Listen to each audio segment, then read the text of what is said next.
উমর ইবনুল খাত্তাব রা। নাম ও বংশ পরিচয়। নাম উমর, লকব ফারুক এবং কুনিয়াত আবু হাফস। পিতা খাত্তাব ও মাতা হান্তামা। কুরাইশ বংশেরা গোত্রের লোক। উমরের অষ্টম ঊর্ধ্ব পুরস্কার নামক ব্যক্তির মাধ্যমে রাসূলুল্লাহ নসবের সাথে তার নসব মিলিত হয়েছে। রাসূলুল্লাহ জন্মের ১৩ বছর পর তার জন্ম।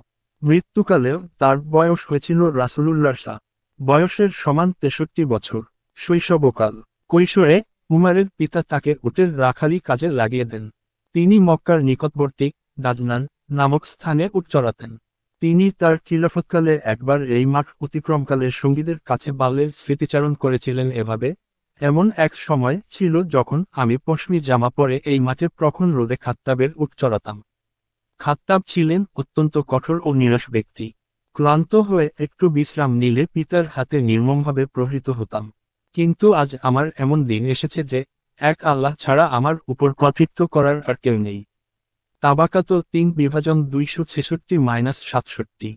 যৌবনকাল। যৌবনের প্রারম্ভেই তিনি তৎকালীন অভিজাত আরবদের অবশ্য শিক্ষণীয় বিষয়গুলি যথা যুদ্ধবিদ্যা, কুস্তি, বক্তৃতা ও বংশ তালিকার শিক্ষা প্রভৃতি আয়ত্ত করেন। বংশ তালিকা বা নসবনামা বিদ্যা তিনি লাভ করেন উত্তরাধিকার সূত্রে। তার পিতা ও পিতামহ উভয় ছিলেন এ বিদ্যায় বিশেষ পারদর্শী। তিনি ছিলেন তার যুগের একজন শ্রেষ্ঠ কুস্তিগীর।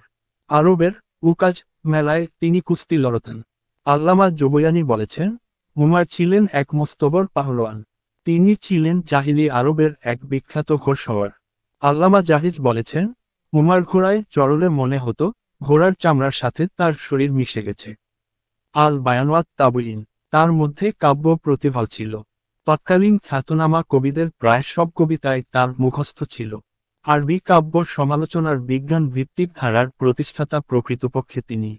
ভাষা ও সাহিত্য সম্পর্কে তার মতামতগুলি পাঠ করলে এ বিষয়ে তার যে কতখানি দখল ছিল তা উপলব্ধি করা যায়। বাগ্মিতা ছিল তার সহজাত গুণ। যৌবনে তিনি কিছু লেখাপড়া শিখেছিলেন। বালাজুরি লিখেছেন, রাসূলে কারিমের নবুয়াত প্রাপ্তির সময় গোটা কুরাইশ বংশে মাত্র ১৭ জন লেখাপড়া জানতেন। তাদের মধ্যে উমর একজন। ব্যবসা বাণিজ্য। ব্যবসা বাণিজ্য ছিল জাহিলি যুগের আরব জাতির সম্মানজনক পেশা। উমরও ব্যবসা শুরু করেন এবং তাতে যথেষ্ট উন্নতিও করেন। ব্যবসা উপলক্ষে অনেক দূরদেশে গমন এবং বহু জ্ঞানী গুণী সমাজের সাথে মেলামেশার সুযোগ লাভ করেন। মাসুদি বলেন, উমররা জাহিলি যুগে সিরিয়া ও ইরাকে ব্যবসা উপলক্ষে ভ্রমণে যেতেন। ফলে আরব ও আজমের অনেক রাজা বাদশার সাথে মেলামেশার সুযোগ লাভ করেন। শিবলি মানি বলেন, জাহিলি যুগেই উমরের সুনাম সমগ্র আরবে ছড়িয়ে পড়েছিল। এই কারণে কুরাইশরা সর্বদা তাকেই দৌতগিরিতে নিয়োগ করত। অন্যান্য গোত্রের সাথে কোন বিরোধ সৃষ্টি হলে নিষ্পত্তির জন্য তাকেই দূত হিসেবে পাঠানো হতো। আল ফারুক ১৪। উমরের ইসলাম গ্রহণ। উমরের ইসলাম গ্রহণ এক চিত্তাকর্ষক ঘটনা। তার চাচাতো ভাই যায়েদের কল্যাণে তার বংশে তাওহীদের বাণী একেবারে নতুন ছিল না। তাদের মধ্যে সর্বপ্রথম যায়েদের পুত্র সাইদ ইসলাম গ্রহণ করেন। সাইদ আবার উমরের বোন ফাতিমাকে বিয়ে করেন। স্বামীর সাথে ফাতিমাও ইসলাম গ্রহণ করেন। উমরের বংশের আর এক বিশিষ্ট ব্যক্তি নাইম ইবন আবদুল্লাহ ইসলাম গ্রহণ করেন। কিন্তু তখনও পর্যন্ত উমর ইসলাম সম্পর্কে কোন খবরই রাখতেন না। সর্বপ্রথম যখন ইসলামের কথা শুনলেন, ক্রোধে জ্বলতে লাগলেন। তার বংশে যারা ইসলাম গ্রহণ করেছিলেন তাদের তিনি পরম শত্রু হয়ে দাঁড়ালেন।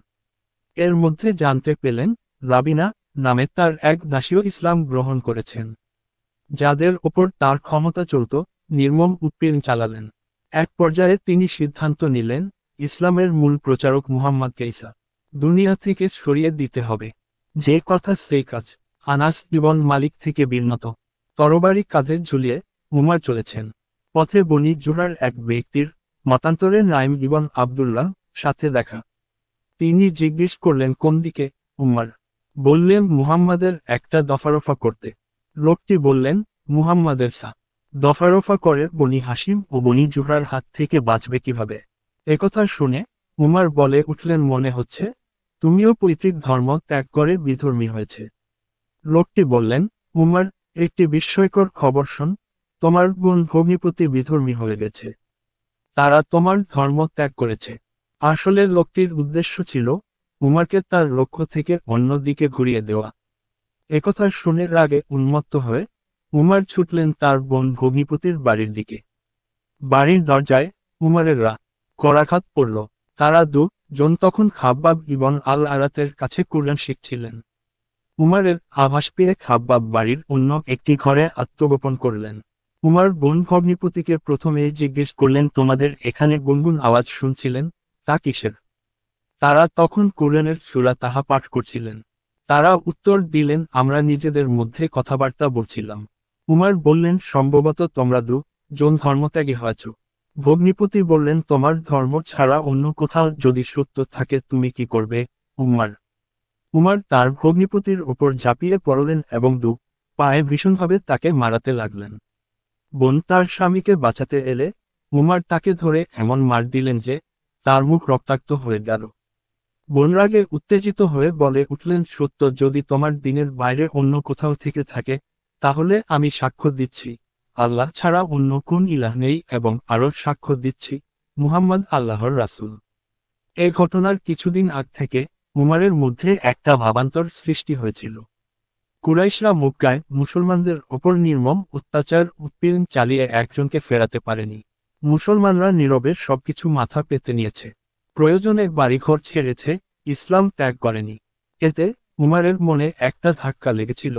তিনি একটা দ্বিধা দ্বন্দ্বের আবর্তে দল খাচ্ছিলেন। আজ তার প্রিয় সহোদরার চোখ মুখের রক্ত, তার সত্যের সাক্ষ্য তাকে এমন একটি ধাক্কা দিল যে তার সব দ্বিধা দ্বন্দ্ব কর্পূরের মতো উড়ে গেল। মুহূর্তের হৃদয় তার সত্যের জ্যোতিতে উদ্ভাসিত হয়ে উঠল। তিনি পাক সাফওয়ের বোনের হাত থেকে সূরা তাহার অংশটুকু নিয়ে পড়তে শুরু করলেন।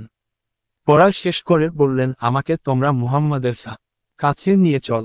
উমারের একথা শুনে এতক্ষণে খাব্বাব ঘরের গোপন স্থান থেকে বেরিয়ে এলেন।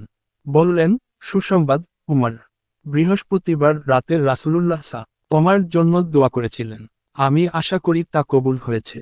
তিনি বলেছিলেন, আল্লাহ উমার ইবনুল খাত্তাব অথবা আমর ইবন হিশামের দ্বারা ইসলামকে শক্তিশালী কর। খাব্বাব আরও বললেন, রাসূল এখন সাফার পাদদেশে দারুল আরকামে